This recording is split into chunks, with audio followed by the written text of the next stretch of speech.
एवढा वेळ उपलब्ध आहे? नाही. यज्ञाकरता तेवढा वेळ नाही आम्हाला. घरात पंचयज्ञ करायला वेळ नाही, वैश्वदेव करायला वेळ नाही आम्हाला. कुठला यज्ञ आम्ही 1000 वर्ष चालणारा करणार आहोत? बरं, तो यज्ञ करण्याकरता जो अधिकार लागतो तेवढा अधिकार आहे का? प्राचीन बर्हीचं चरित्र भागवतामध्ये आहे. या प्राचीन बर्ही पृथ्वीराजाचे चरित्र कथा पुढे जाते आणि त्या पृथ्वीच्या पोटी ते पुढं प्राचीन बर्ही वगैरे आले. त्या प्राचीन बर्हीचं चरित्र असं आहे की प्राचीन बर्हीनं एवढे यज्ञ केले, यज्ञाकरता ज्या भूमीवर यज्ञ करायचा ती भूमी दर्भानं झाकावी लागते. तर प्राचीन बर्हीचं चरित्र भागवतात असं आलं की सगळी पृथ्वी त्यांनी दर्भानं झाकून टाकली होती, एवढे यज्ञ त्यांनी केले. आहे का अधिकार?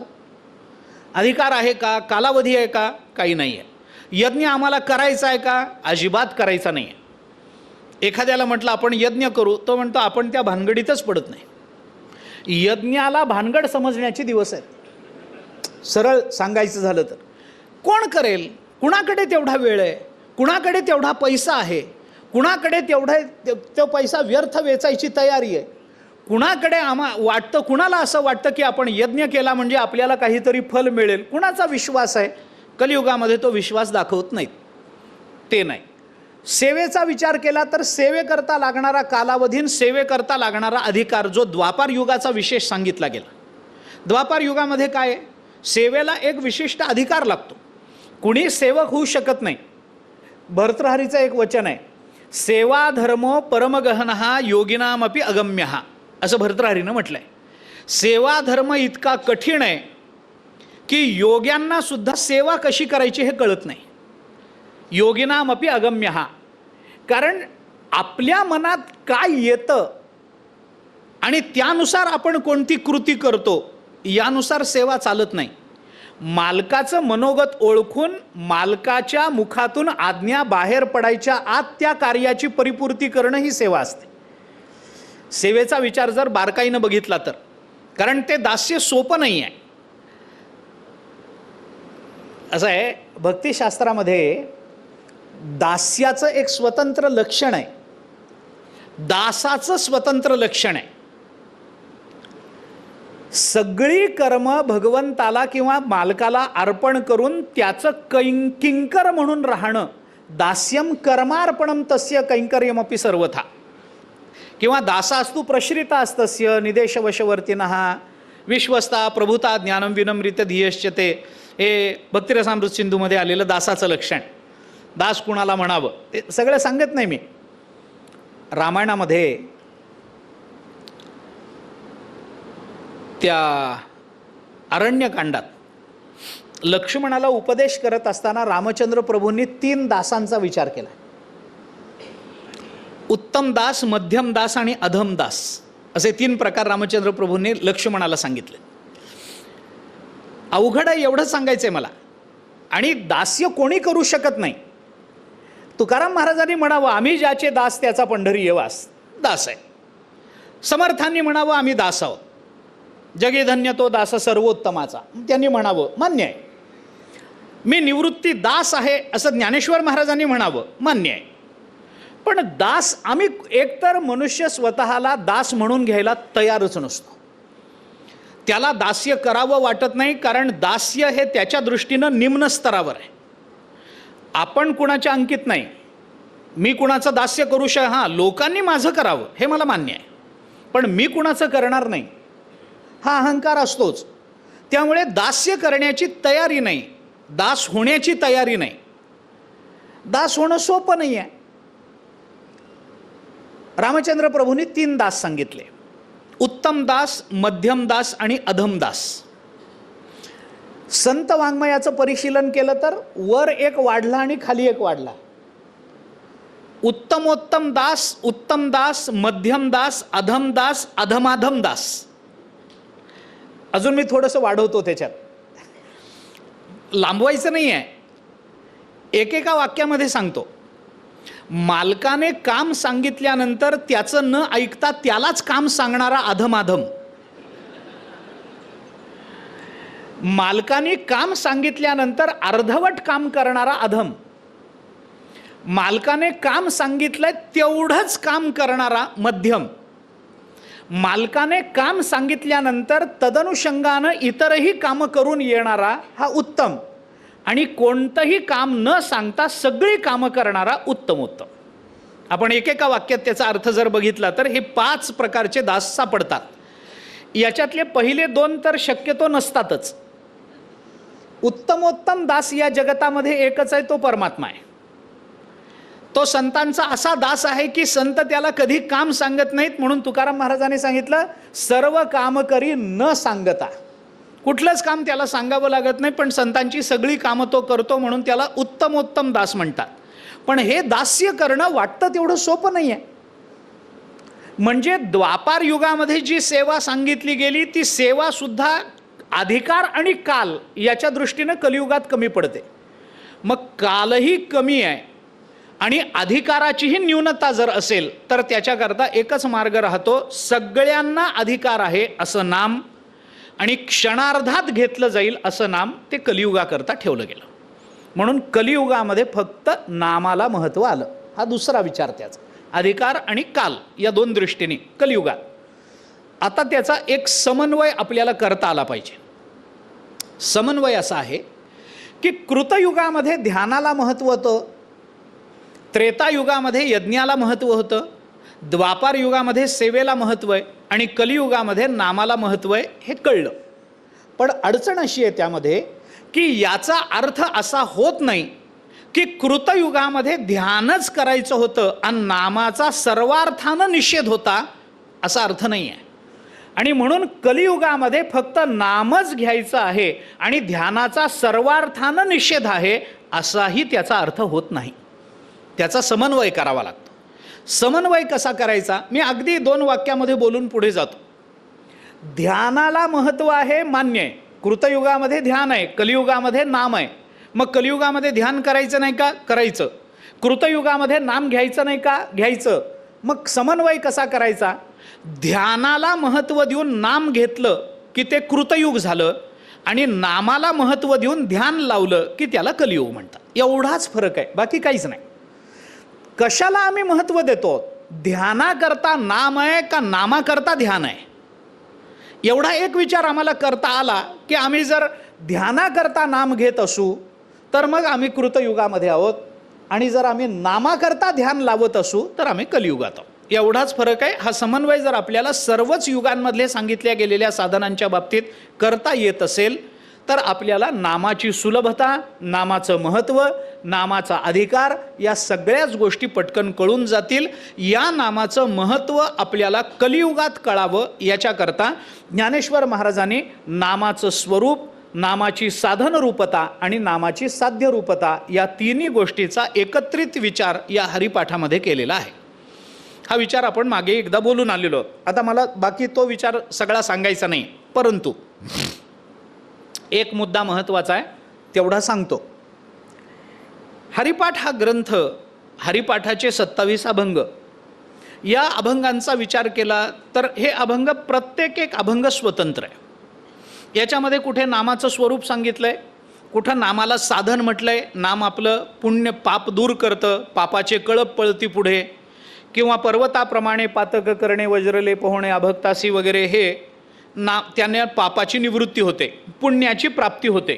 हरिमुखे म्हणा, पुण्याची गणना कोण करी, पुण्याची प्राप्ती होते, त्याच्याने मोक्ष प्राप्त होतो. हरी हरी हरी मंत्र हा शिवाचा, म्हणती जे वाचा तया मोक्ष, त्याच्याने मोक्ष प्राप्त होतो. ह्याच्यामध्ये हे नामाची साधन रूपता आहे. काही अभंगांमधून नामाचं साध्य रूपता नामाची सांगितली. नाम साध्य आहे, एक तत्व नाम दृढधरी मना, नामाला तत्व म्हटलं, ते तत्व आहे.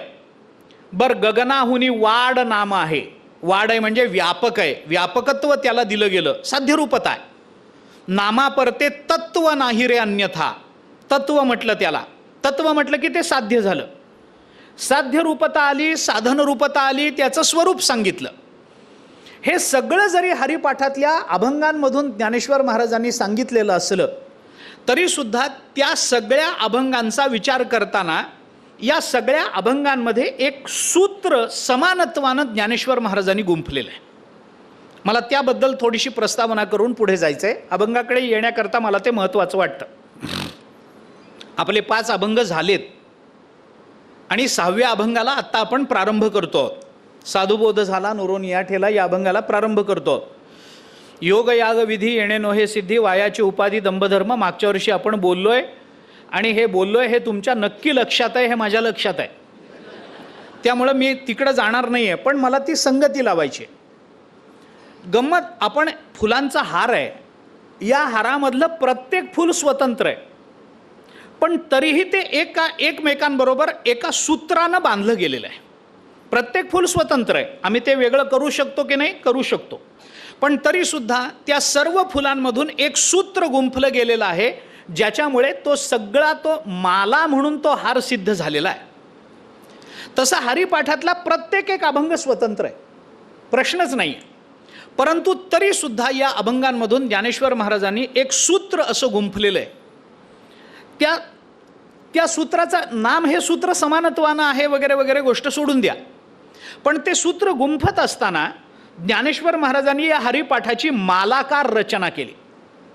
मालाकारिता हा एक अलंकार आहे मराठी वाङ्मयामध्ये, संस्कृतातही आला आहे. मालाकार रचना म्हणतात. रचनेचं वैशिष्ट्य आहे ते.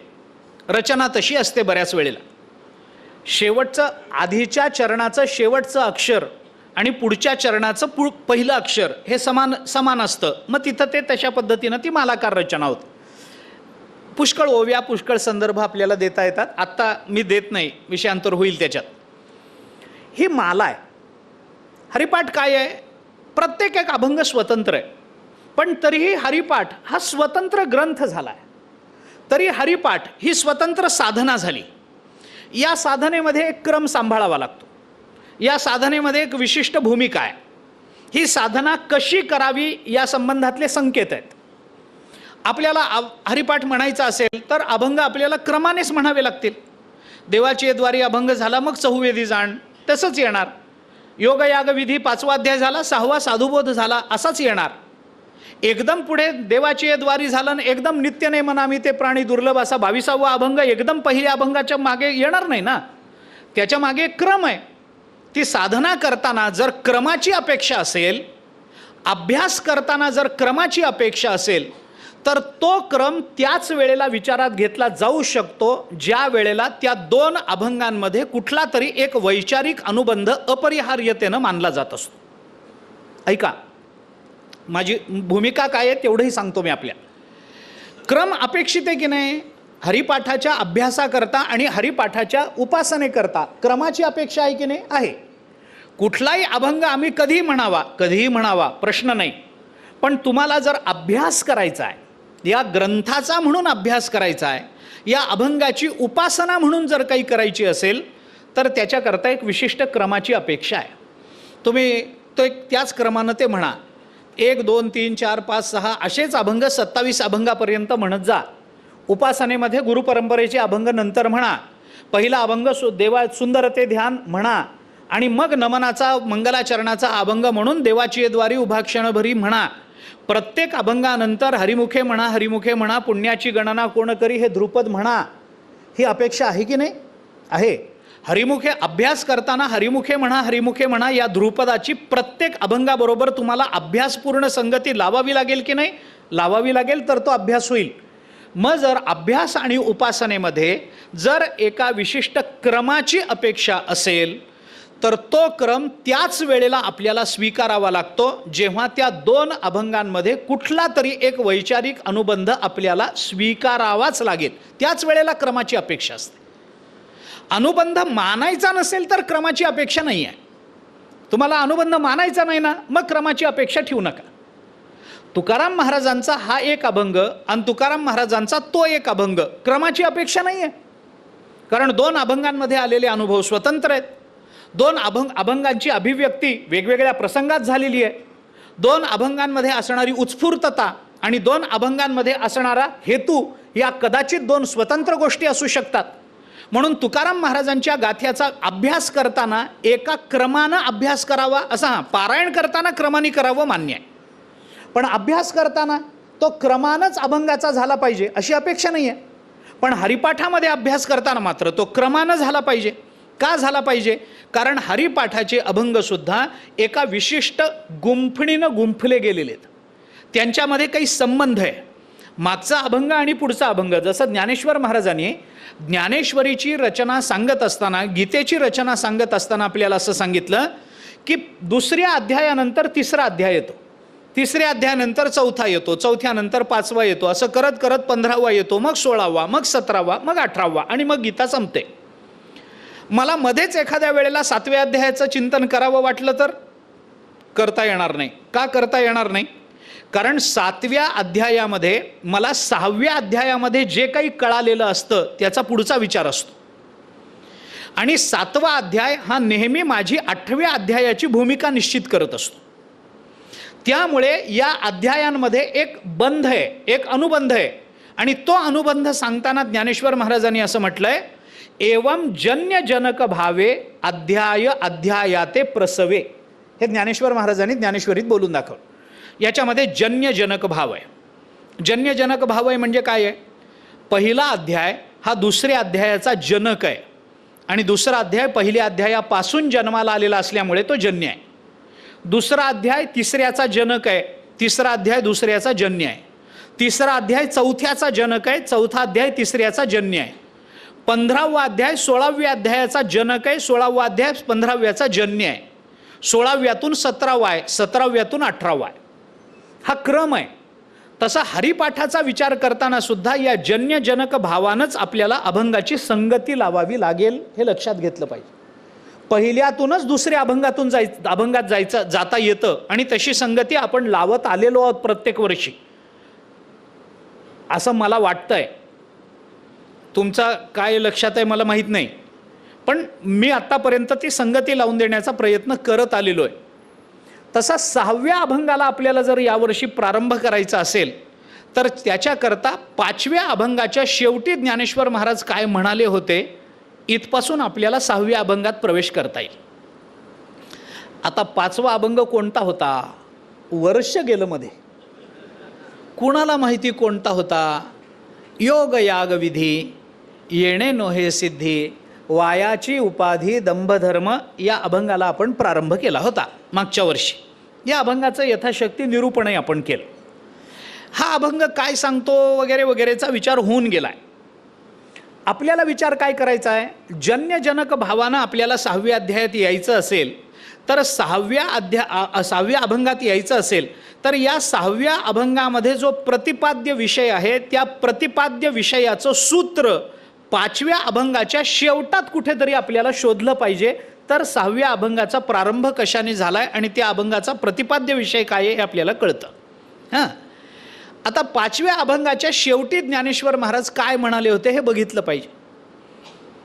5व्या अभंगाच्या शेवटी ज्ञानेश्वर महाराज काय म्हणाले होते हे बघितलं पाहिजे. तर ते तुम्ही सांगावं अशी अपेक्षा आहे. असू द्या, मला काही म्हणजे तुमच्या लक्षात नाही आहे असं मला बिलकुलच म्हणायचं नाही आहे.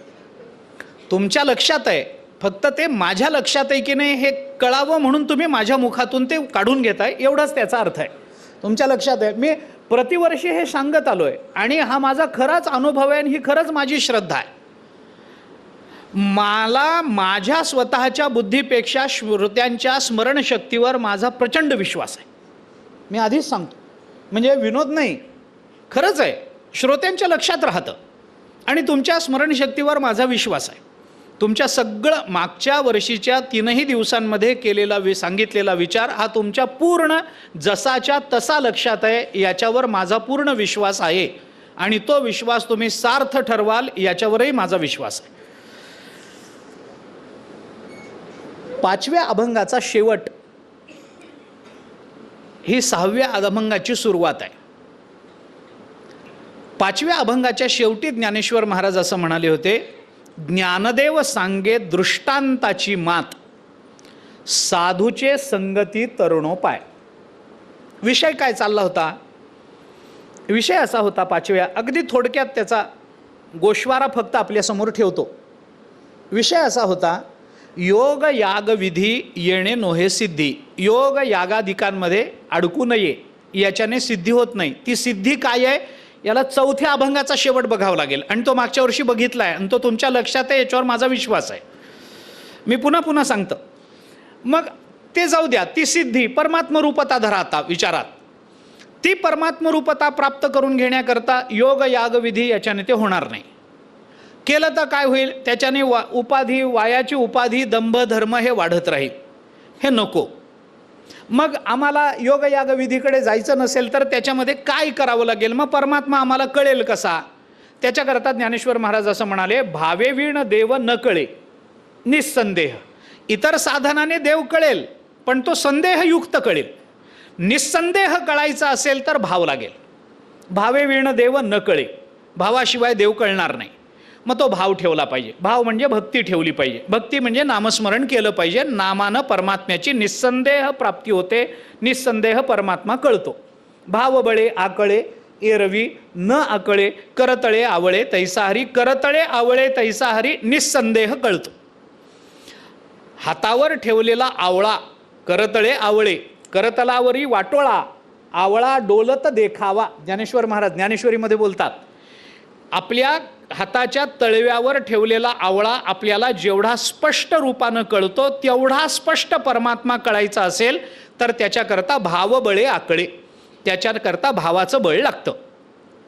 आता तो भाव म्हणजे काय आहे, ती भक्ती म्हणजे काय आहे, भाव शब्द कोणत्या अर्थाने वापरला जातो. भाव शब्दाचा विचार करताना इथं आपल्याला नाम, प्रेम कुठल्याही अर्थाने तो विचार करू शकतो आपण. भावे वीण देव न कळे निस्संदेह. मग तो अनुभव यायचा असेल तर तो भाव गुरुविण अनुभव कैसा कळे. बर, मग गुरुने आम्हाला सांगितलं तर कळेल का, कळेल. कसा कळेल, ज्ञानेश्वर तपे वीण दैवत दिधल्या वीण प्राप्त, गुजे वीण ही तर कोण सांगे. गुजे वीण ही तर गुरुविण कोण सांगे, असं ते मागे जाऊन घ्यावं लागतं. आपण मागच्या वर्षी बोललो आहे आणि ते तुमच्या लक्षात आहे, याच्यावर माझा विश्वास आहे. हे मी प्रतिवर्षी बोलणार आहे. कारण काय होतं माहिती आहे का,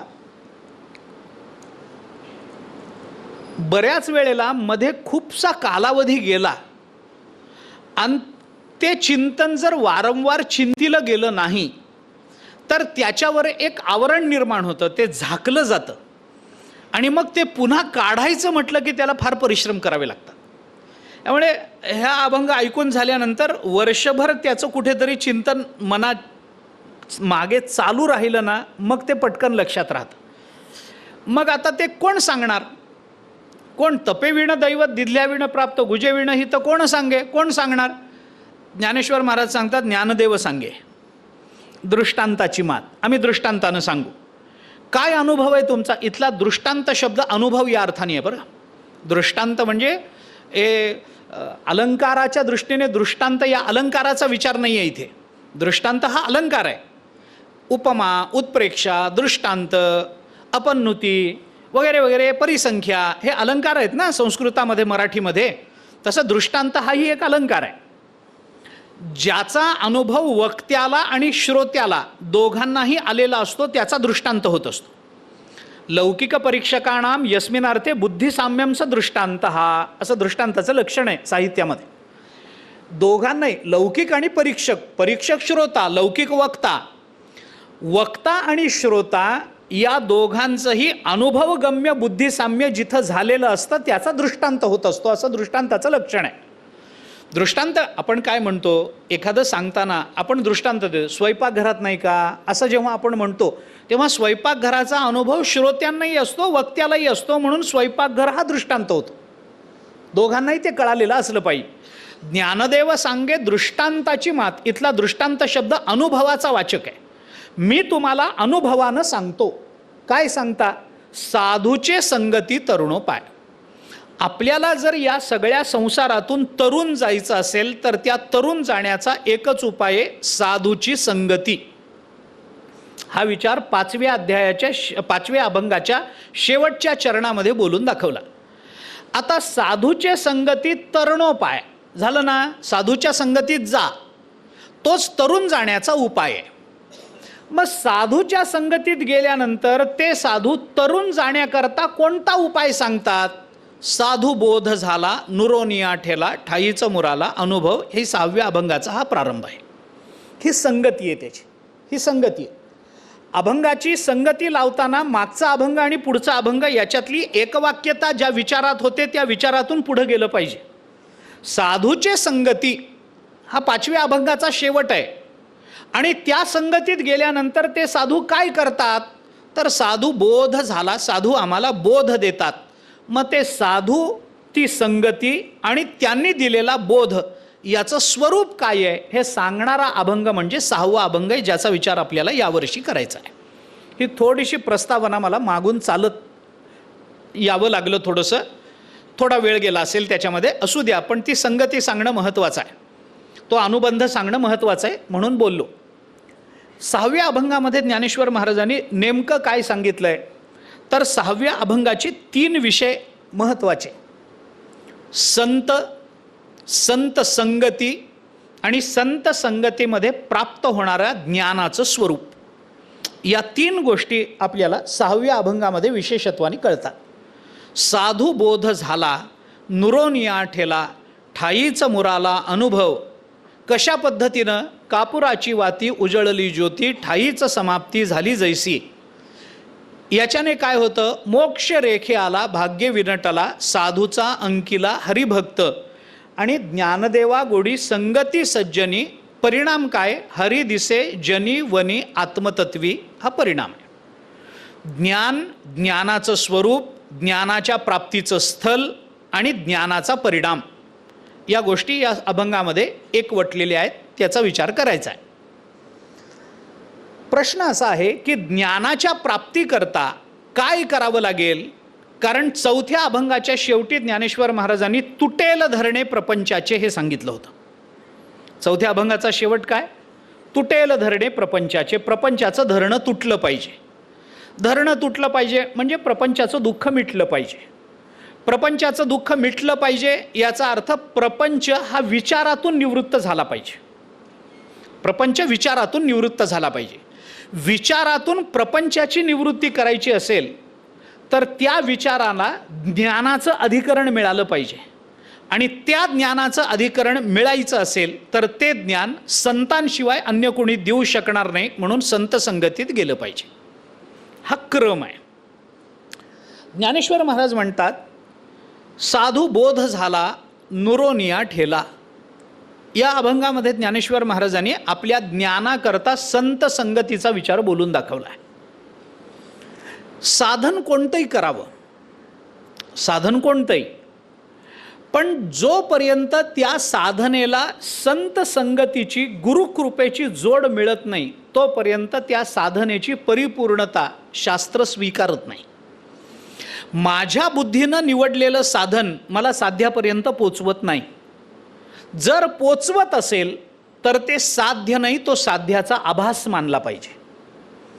मला साधन कर्म असू देत, ते ज्ञान असू देत, तो योग असू देत, ती भक्ती असू देत, ते नाम असू देत, अथवा कोणतंही साधन असू देत, या साधनेने जर मला परमात्म रूपापर्यंत पोचायचं असेल, जीवनाची धन्यता प्राप्त करून घ्यायची असेल, तर त्याच्याकरता गुरुकृपा, संत संगती याच्याशिवाय दुसरा कोणताही मार्ग नाही, हे वारंवार सगळ्या ग्रंथांनी सांगितलंय.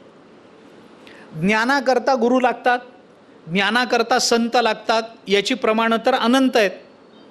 सत्कर्माकरता गुरु लागतात, संत लागतात. आपण ज्ञानेश्वरी बघा, साधू संगे सुभटा उजू सत्कर्माची आवाटा.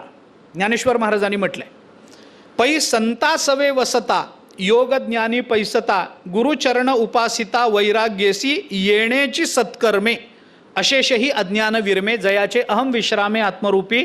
हेही ज्ञानेश्वर महाराजांनी भगवन मुखातून बोलून दाखवले. प्रमाणं खूप आहेत, किती प्रमाणं दिली तरी मुद्दा बदलत नाही. मी गंमत म्हणून अनेक वेळेला हे सांगत आलेलो आहे आणि पुन्हा सांगायला मला कोणताही संकोच वाटत नाही, तेही सांगून जातो. कारण काय होतं, बऱ्याच वेळेला प्रवचनकार, विशेषतः कीर्तनकार, यांना एकाला लागून एक खूप प्रमाणं देण्याची सवय असते. इथं असं, इथं असं, इथं असं, इथं असं आहे, या ग्रंथामध्ये असं आहे, त्या ग्रंथामध्ये तसं आहे. एकाला लागून एक एवढी प्रमाणं आपल्याला गाथ्यामधली मिळतात, दासबोधातली मिळतात, सगळा समासच म्हणून मान्य आहे. याच्याने होतं काय? याच्याने होत काहीच नाही. वक्त्याला पाठांतर जास्त एवढंच कळतं, मुद्दा बदलत नाही. त्यामुळं मला प्रमाणं फार द्यायचीच नाही आहेत. पाठांतरही एवढंच कळतं, मुद्दा काय आहे? संत संगतीशिवाय गुरुकृपेशिवाय साधनेची परिपूर्णता नाही, हा मुद्दा आहे. मग याच्याकरता तुम्ही कर्म मार्गाने जा, तुम्हाला प्रमाण आहे. कर्मानं आमच्या डोक्याने आम्ही कर्म करून चालत नाही. आम्हाला कर्माचं सुद्धा कुणीतरी कर्माचं मार्गदर्शन करणारा कुणीतरी लागतो. कारण कर्म जेव्हा आम्ही आमच्या बुद्धीनं करतो तेव्हा त्या कर्मातून प्राप्त होणारं पाप आणि पुण्य हे जे काही फल असेल, त्या फलाचा जो विचार आम्ही करत असतो तो आमच्या मर्यादित बुद्धीनं करत असतो. त्या कर्मातून ते पुण्य प्राप्त होईलच याची शाश्वती आम्ही स्वतःच देऊ शकत नाही. कारण बऱ्याच वेळेला पुण्य म्हणून जे कर्म आम्ही करायला जातो ते कर्म पुण्यापेक्षा पापाला जन्म देतं. आणि जे आम्हाला पाप वाटतं म्हणून आम्ही त्याचा त्याग करतो, ते टाळत असतो, तेच बऱ्याच वेळेला पुण्य ठरत असतं. असे अनुभव आपल्याला आहेत. तुकाराम महाराजांनी म्हटलंय, पुण्य करता होय पाप. आम्ही पुण्य करायला जातो आणि पाप पदरात पडतं. अशी अनेक उदाहरणं आहेत. आणि माणूस हे बोलून दाखवतो, मला वाटलं चांगलं होईल, पण बघा ना, मी करायला गेलो एक आणि झालं दुसरं. का झालं? कारण तू तुझ्या बुद्धीनं केलं म्हणून. तू ज्ञानेश्वरीला विचारून केलं असतंस तर कदाचित असं झालं नसतं. जी अर्जुनाची अडचण आहे. एवढ्या सगळ्या नातेवाईकांना मारून राज्य मिळवणं हे अर्जुनाला पाप वाटत होतं. हे बरोबर आहे की नाही? बरोबर आहे. आपण ज्ञानेश्वरी गीतेचा पहिला अध्याय आणि दुसऱ्या अध्यायाचे 10 श्लोक इथपर्यंत जर बघितलं तर अर्जुनाची भूमिका चुकली असं म्हणणारा कोणीच आपल्याला भेटणार नाही. बरोबर आहे. कशाला जवळच्या लोकांना मारून राज्य मिळवायचं आहे? असलं राज्य काय आम्हाला सुख देणार आहे का? अरे हे राज्य भोगताना, विषयाचा उपभोग घेताना सुद्धा मनामध्ये अशा सल असेल की शेवटी आपल्याच भावांना मारून आपण हे राज्य मिळवलंय. केवढं पाप घडलं. आपण आपल्याच घरच्या लोकांना मारलंय. ज्यांनी आपल्याला काही ज्ञान दिलं, ज्यांनी आत्तापर्यंत आपल्याला सांभाळलं, त्या द्रोणाचार्यांना, त्या भीष्माचार्यांना आपण मारलं. हे दुःख मी मरेपर्यंत माझ्या अंतःकरणामध्ये राहील. आणि कुणालाही मारणं ही शेवटी हिंसाच आहे. कशा करता आपण हिंसा करावी? हिंसा नको. असं केल्याने आमचा कुलक्षय होईल, असं केल्याने आमच्या कुळामध्ये कोणी जिवंत राहणार नाही, असं केल्याने अमुक होईल, असं केल्याने पाप लागेल, असं केल्याने पापामुळे आमच्या जीवनामधून परमात्मा दूर जाईल. अर्जुनाची शंका आहे ही पहिल्या अध्यायामध्ये. अरे देवा, तुझा अंतराय होईल आम्हाला, तू दूर जाशील, कारण पापी लोकांच्या जवळ देवा तू राहत नाहीस. आणि आमच्याकडून जर एवढं पाप झालं, एवढी हिंसा झाली, तर देवा तू आमच्या जवळ आमचा नातेवाईक म्हणून वारंवार येतोस, तर आमच्या पापी लोकांकडे कशाला धावत येशील? तू दूर जाशील. मग नको आम्हाला हिंसा नको, युद्धच नको. अर्जुनाने धनुष्यबाण खाली ठेवलं. आता विचार करा, अर्जुनाची ही भूमिका बरोबर आहे का चुकली आहे? तुम्ही पुढची गीता मला सांगू नका, ती मलाही थोडी थोडी माहिती आहे. तुम्ही मला पहिल्या अध्यायाच्या शेवटी जो अर्जुन धनुष्यबाण खाली ठेवून रथातून उतरतो आहे, ही अर्जुनाची भूमिका पहिल्या अध्यायाचा अभ्यास करताना योग्य वाटली होती का चुकली असं वाटलं? ती योग्यच वाटली. कारण अर्जुनाने भगवंताच्या बुद्धीला हे पटवून दिलंय की युद्ध न करणं हे श्रेयस्कर आहे. देवा, याच्यापेक्षा आम्ही कुठेतरी भिक्षा मागून जगू, याच्यापेक्षा भैक्षमपीह लोके, आम्ही कुठेतरी भिक्षा मागू, कुठेही राहू अरण्यामध्ये, आपल्याच नातेवाईकांना मारून राज्य काय करायचंय? युद्ध करून मला राज्य नको. आणि आपल्याला वाटतं काय अर्जुन विरक्त आहे, अर्जुन युद्ध नको म्हणतोय. अर्जुनाला युद्ध करून राज्य नको होतं याचा अर्थ अर्जुन विरक्त नव्हता. युद्ध करून राज्य नको होतं याचा अर्थ युद्ध न करता मिळालं तर हवंच होतं. कुठे आहे वैराग्य? वैराग्य कुठे आहे? तो म्हणतो युद्ध करून राज्य नकोय. यांनी यांच्या इच्छेनं आम्हाला दिलं तर आम्हाला नकोय का? आम्हाला हवंच आहे. आम्ही त्याच्याकरता तो पुढे आलोय. आमच्याच वडिलांचं राज्य आहे, त्यांना सांभाळायला दिलं होतं आम्ही मोठे होईपर्यंत. आता त्यांनी त्याच्यावर नाव लावून घेतलंय, त्यामुळे ते त्यांना त्यांचं वाटतंय. पण हे आमचं राज्य आहे, आम्हाला युद्ध करायचं नाही, पण आम्हाला आमचं राज्य हवंय. अर्जुनाची भूमिका कधीही कुणालाही चुकीची वाटत नाही, कारण ती तार्किक भूमिका आहे. पण तर्कानं जी भूमिका मनुष्य आपल्या स्वतःच्या विचारानं निर्माण करत असतो, ती भूमिका सर्वथैव योग्य असतेच असते असा आत्तापर्यंत कुणाचाही अनुभव नाही आहे. अर्जुनाची अडचण काय आहे? अर्जुन स्वतःच्या परिप्रेक्ष्यातून निर्माण झालेल्या परिस्थितीचं मूल्यमापन करतोय. पण हे कर्म मी करावं की करू नये याबाबत अर्जुन जो स्वतःच्या बुद्धीनं निर्णय घेतोय तो निर्णय अर्जुनाच्या अधःपतनालाच कारण ठरणारा झाला असता जर त्यांनी भगवंतांनी उपदेश केला नसता तर. आता विचार करा की हे कर्म करताना अर्जुन स्वतःच्या बुद्धीनं निर्णय घेतोय. मागे आपल्याला हे बोललो होतो मी की अर्जुनाची मुख्य अडचण काय, युद्ध करावं की न करावं याची निवड करणं ही अर्जुनाची अडचण नाहीच आहे. दोलायमानता ही अर्जुनाची अडचण नाहीच आहे. करावं का करू नये मला निर्णय घेता येत नाही, मी संदिग्धतेत अडकलेलो आहे, to be or not to be मध्ये मी गुंतलोय, ही अर्जुनाची मुख्य अडचण नाहीच आहे. अर्जुनाची मुख्य अडचण खरी ही आहे जे 18वा अध्याय वाचल्यानंतर आपल्याला कळते की भगवान समोर असून सुद्धा अर्जुन स्वतःची बुद्धी चालवतोय, ही अर्जुनाची मुख्य अडचण आहे. मुख्य अडचण तिथे आहे.